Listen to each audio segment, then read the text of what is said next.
اتزعابي جيجانا سبات كردونا كنسعر كلنا زي كونس سبات كردونا كم زلوهم غيرنا كنحسب كلنا يو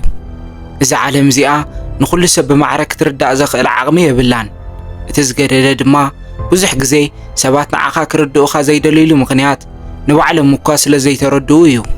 حدا مشت أبتتصتتا تقميتكا لنفسخا حدا حتى كتحتى لكا سبات بزعباي زلوهم مرة عيان مقرام كندا إذا أكل قلبت ويدما إنرجي أطفئ اللخوبل إذا حتوزي مأتونا يتزعبينات النتيو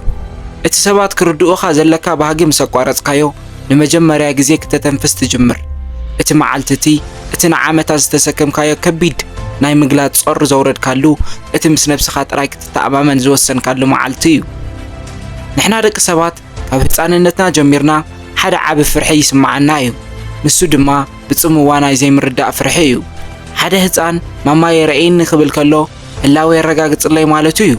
ازي تفترعو بحر ازي بسعبنا ون اي حد جنان ابسرحنا افقرا وركبنا ويب محبراوي هيوتنا اتزبلكو وكو كمو مالتا ايكونن نابلنا لنبسنا نكلاخل نوعل ازغن حدا عبسنا البوناوي سايكولوجيكال مفنطرايو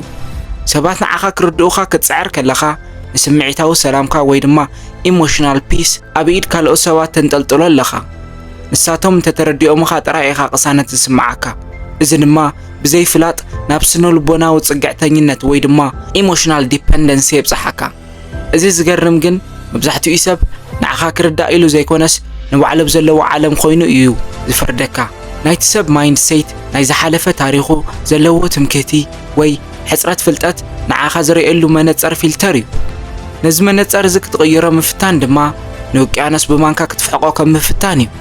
مبزحتو إجزي كردوني إدالي إيه كنبل كلنا بحق كردونا تراي زي كونس قنع مخانيك أمن اللي مالتيو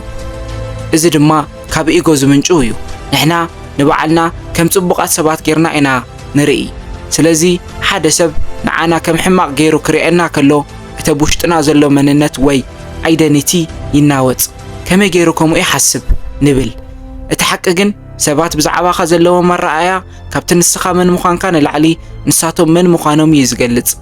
حدا قنز مولو سب نعاها كم تعبابيو غيرو كريئكا يخيل حدا تحوت نقحات وي دما ايموشنال انتليجنس زلو سب دما نتلقتكا وي ديبزخا كم تعبيت كريئو يخيليو نزك تغيرو مفتان حيل مبخان ترايو حقنيا بسلت وي دما ماتشوريتي زجمر نخالو سبات نعاها ناي متمام وي ناي زي مرداء ولا ون ناي مصلاع مسل مسحابكا يوميو اتزعابي حيلي سبات بزعاباخا زي تأمامن حبريتا حيزوم انهالو نسخا جن هدي الكاك تنبر مخالكايو أبسنو البناوي تنتنا locus of control زبال آمرلو اتهم ناي وشتا عالم زلوهم سبات حقوسو من سلامومن كابوشتهم يزفلفل اتهم ناي وطاي اكسترنال عالم زلوهم دما حقوسهم ابتخالقوت زهبوو قبر ملسيو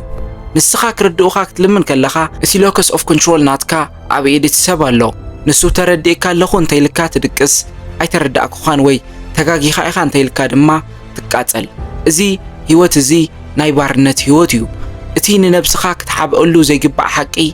سبات نعاخا كردوخا زي خونس نسخا نبعالكا كتردأيو اتعمام بوزح زي سبات كردونا نتسعر احنا نبعالنا من مخان سلا زي تردأنايو نبعالنا مس زي انتا امامن ابقال سبات من رقاقات وي validation ندلي اتنصور مننت authenticity زلو وسب جن علم بملئت انت تقاقيتلو ون اي ربشن نسو نتوشت او دمصو سلا سمعو تناي وصاي ጭራح فاح اي سنبرون حدا حقنيا تاريخ كنغركا مبزحتيهم عبيت فلسفاتاتن دقاونتن اب غزيوم استردوم سب اي نبرن سنولبوناوي وي سايكولوجيكال معباله زمص كابت نبور محبراو تحساسبا وصيخا تحسب كلخايو نسخا دما فلي كتكون تدليخا كردوخا كتصبا يبلكان كردوخا مصباي مالت كماخم كخون فقدو لي كمباليو اتسبات كردوخا زلكا دليت مسقوارصكايو حدا حدش عينت صطتا وي سايلنس كسمعكايو از صطتا زغن ناي صموا زيكونس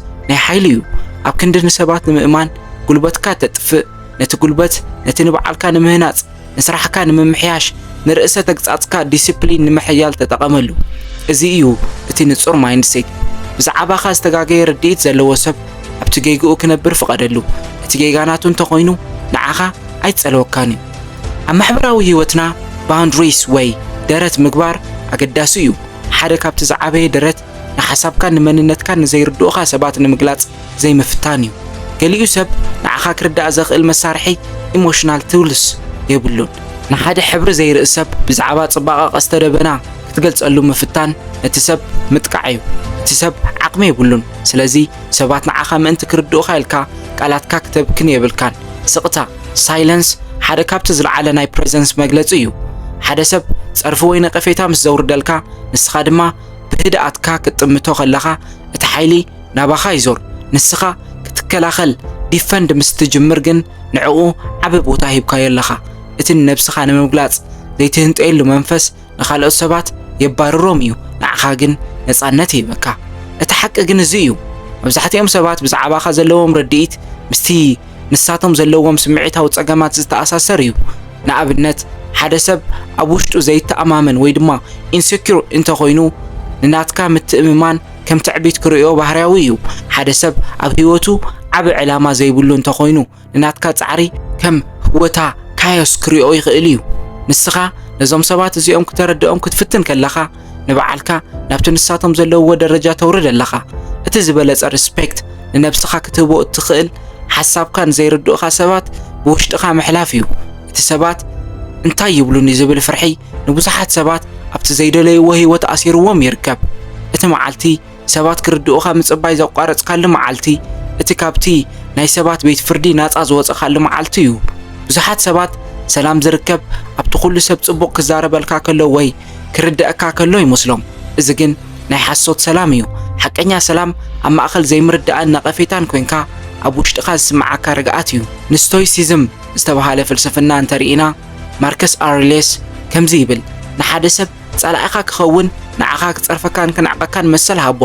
ንስኻ ግን እቲ ዝግባእ ስራሕካ ምስራሕ ጥራይ ይቐጽል እዚ ማለት ሰባት ንዓኻ ክርድኡኻ ኣይኮነን ዕላማኻ ንስኻ ንነብስኻ ክትረኽባ እዩ ካልኦት ሰባት ንዓኻ ክርድኡኻ ክትጽበ ከለኻ ነቲ ናይ ማዕባለ ግሮውዝ ግዜኻ ተጥፍኦ ኣለኻ ኣብ ክንዲ ብዛዕባኻ ዝተዛረበዎ ቃላት ንምእራም እትቃለስ ብተግባርካ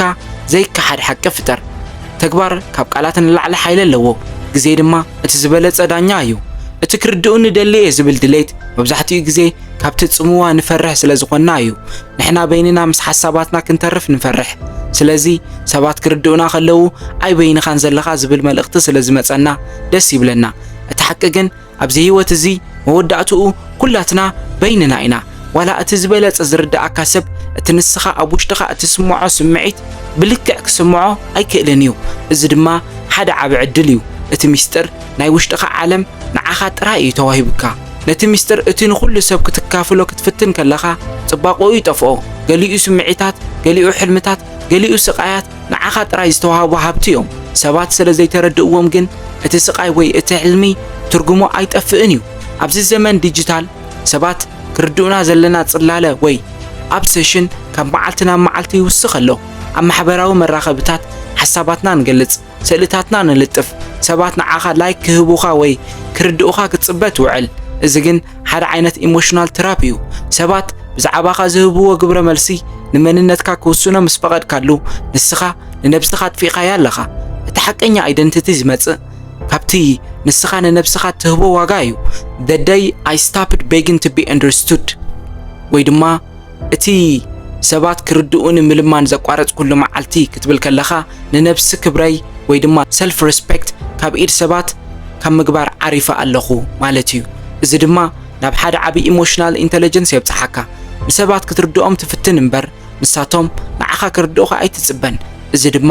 ካብ ናይ ተቐባሊ ደረጃ ናብ ናይ ወሃቢ ወይ ድማ ጊቨር ደረጃ የደይበካ ሓደ ግዜ ሰባት ኮነ ኢሎም ክርድኡኻ ኣይደሉን እዮም ምኽንያቱ ንዓኻ ምርዳእ ማለት ንሳቶም ተጋጊም ከም ዝነበሩ ምእማን ስለ ዝኾነ ኢጎ ናይ ሰባት ካብ ሓቅን ላዕልን ነብሱ ምክልኻል እዩ ዝመርጽ ስለዚ ንስኻ ክትገልጽ ክትረድእ ክትምህር ክትፍትን ከለኻ ንሳቶም መከላኸሊኦም እዮም ዘትርሩ እቲ ዝበለጸ ሜላ ንኹሉ ሰብ ምርዳእካ ጥራይ እዩ እወ ንሱ ብኸምዚ ይርኤና ኣሎ እዚ ድማ ናቲ ጉዳይ እዩ ኢልካ ምስ ሓለፍካዮ እቲ ናቱ ጸልማት ናባኻ ኣይመጽእን እዩ እዚ እዩ እቲ ትርጉም ናይ ኢነር ፍሪደም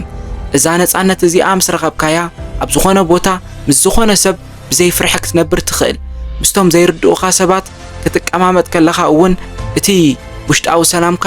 ኣይርበሽን መብዛሕትኡ ግዜ ንነብስኻ ተረድእ ምፍታን ሓደ ዓይነት ቫሊዴሽን ሲኪንግ እዩ ኣነ ጽቡቕ ሰብ እየ ንጎርኒ ከም ምባል እዩ እቲ ሓቂ ግን ንስኻ ጽቡቕ ሰብ ምዃንካ ንሰባት ክትነግሮም የብልካን ጽቡቕ ሰብ እንተኾንካ እቲ ጽባቕኻ ካብ ፕሬዘንስ ናትካ ይምንጩ ቃላትካ ሕደ ተገበርካ ግን ብዙሕ ይኾን ሰባት ብዛዕባኻ ዝዛረብዎ ዝሓስብዎ ወይ ዝርድእዎ ነገር ኣብቲ ናትካ ሓቀኛ ዋጋ ወይ ድማ ቫልዩ ዝውስኾ ወይ ዝንክዮ ነገር የለን ሓደ ወርቂ ኣብ ጭቃ ውሽጢ እንተሃለወ እውን ወርቂ እዩ እቲ ጭቃ ንወርቂ ጭቃ ኢኻ እንተበሎ ወርቂ ስቕ ዝብል ሰባት ጭቃ ኢኻ ክብሉኻ ከለዉ ንስኻ ድማ ወርቂ ምዃንካ ክተረድኦም ክትቃለስ ከለኻ ንነብስኻ ኣብቲ ጭቃ ተሓውሳ ኣለኻ እቲ ስነልቦናዊ ለውጢ ወይ ድማ ትራንስፎርሜሽን ዝጅምር ካብቲ ዲፌንስ ኣትሮኒ ወይ ናይ ጠበቃ ተኸላኻሊ ምዃን ምስ ኣቋረፅካ እዩ ንነብስኻ ንምክልኻል እትጥቀመሉ ቃላት ሓይሊ የብሉን እቲ ዝለዓለ ምክልኻል ሓቀኛ ህይወት ምንባር እዩ እቲ ነብስኻ ክተረድእ ዘለካ ህንጢና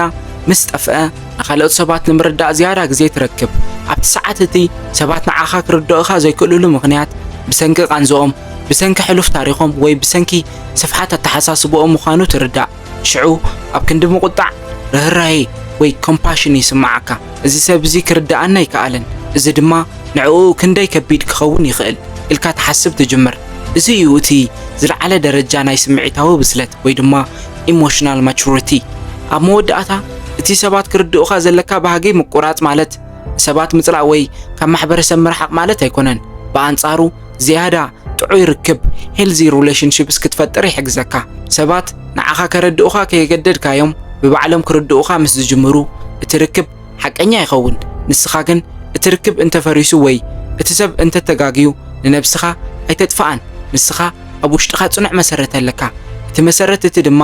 ኣነ መን ምዃነይ እፈልጥ እየ ካልእ ሰብ ክፈልጥ ግን ግዴታ ይብሉን ዝብል እዩ እቲ ሓቀኛ ናጽነት ሰባት ብዛዕባኻ ዘለዎም ኣረኣእያ ንምቁጽጻር ምፍታን ምቁራጽ እዩ ሰባት ክርድኡኻ ጸሊኢኻ ኣይኮነን ግን ንዕኡ ክትብል ጉልበትካ ኣይተባኸንን እቲ መዓልቲ ሰባት ክርድኡኻ ምልማን ዘቋረጽካሉ መዓልቲ እቲ ንነብስኻ ብሓቂ ክትፈልጣ ዝጀመርካሉ መዓልቲ እዩ እቲ ዝዓበየ ምርዳእ እቲ ንስኻ ንነብስኻ እትርዳእሉ ምርዳእ እዩ ዓለም ብሙሉእ እንተ ተረዲኣትካ ንስኻ ግን ንነብስኻ እንተ ዘይተረዲእኻያ ገና ባዶ ኢኻ ዓለም ብሙሉእ እንተ ዘይተረዲኣትካ ንስኻ ግን ንነብስኻ እንተ ተረዲእኻያ ንስኻ ሙሉእ ኢኻ ነዚ ኩሉ ሓሳባት ብሓንሳብ ምስ ጠቕለልናዮ ሓደ ዓቢ ሓቂ ይተርፍ እቲ ምርዳእ ወይ አንደርስታንዲንግ ዝበሃል ነገር መብዛሕትኡ ግዜ ምስ ግዜ ዝመጽእ እምበር ብቓላት ዝመጽእ ኣይኮነን ንስኻ ንመንነትካን ንዕላማኻን ንውሽጥኻን ጽባቐኻን ብተኣማንነት ሓዞ እቶም ክርድኡኻ ዝኽእሉ ሰባት ብዘይ ቃላት ክርድኡኻ እዮም እቶም ዘይርድኡኻ ድማ ብዓሻሓት ቃላት እውን ኣይክርድኡኻንን እዮም ስለዚ ስቕታ ርግኣት ምረጽ እቲ ጉልበትካ ወይ ኢነርጂ ንምግላጽ ዘይኮነስ ንምንባር ተጠቐመሉ እቲ ዝዓበየ ሓይሊ ንስኻ ብዛዕባይ ዝሓሰብካዮ ገጉይ ክኸውን ይኽእል እዩ እዚ ድማ ንዓይ ጸገም የብሉን ኢልካ ምስ እትውስን እዩ እቲ ናጽነት ኣብኡ እዩ ዘሎ እቲ ዝዓበየ ሓርነት ኩሉ ሰብ ክርዳእካ ዘይኮነስ ካብቲ ክትርዳእ ዘለካ ባህጊ ናጻ ምዃን እዩ እቲ ናይ መወዳእታ ስጉምቲ ድማ እዚ እዩ ኣነ ንባዕለይ ተረዲእየ ኣለኹ እዚ ድማ እኹል እዩ እዚ ሓሳብ እዚኣ ኣብ ውሽጥኻ እንተሰሪፃ ካብኡ ንነጀው ዘሎ ህይወትካ ናይ ሓቂ ህይወት ክኸውን እዩ ንስኻ ኣይትልምንን ኢኻ ንስኻ ትነብር ጥራይ ሰባት ክርድኡኻ ምልማን ምስ ኣቋረፅካ ንመጀመርያ ግዜ ብሓቂ ክትርዳእ ትጅምር ብዛዕባ ሰባት ብዛዕባ ዓለም ልዕሊ ኩሉ ድማ ብዛዕባ እቲ ኣብ ውሽጥኻ ዘሎ ዘይናወፅ ሰላም ምናልባት እቲ ዝዓበየ ናጽነት ብኩሉ ሰብ ተረዳእ ምዃን ዘይኮነስ ምናልባት ደጊም ክትርዳእ ዘይምድላ እዩ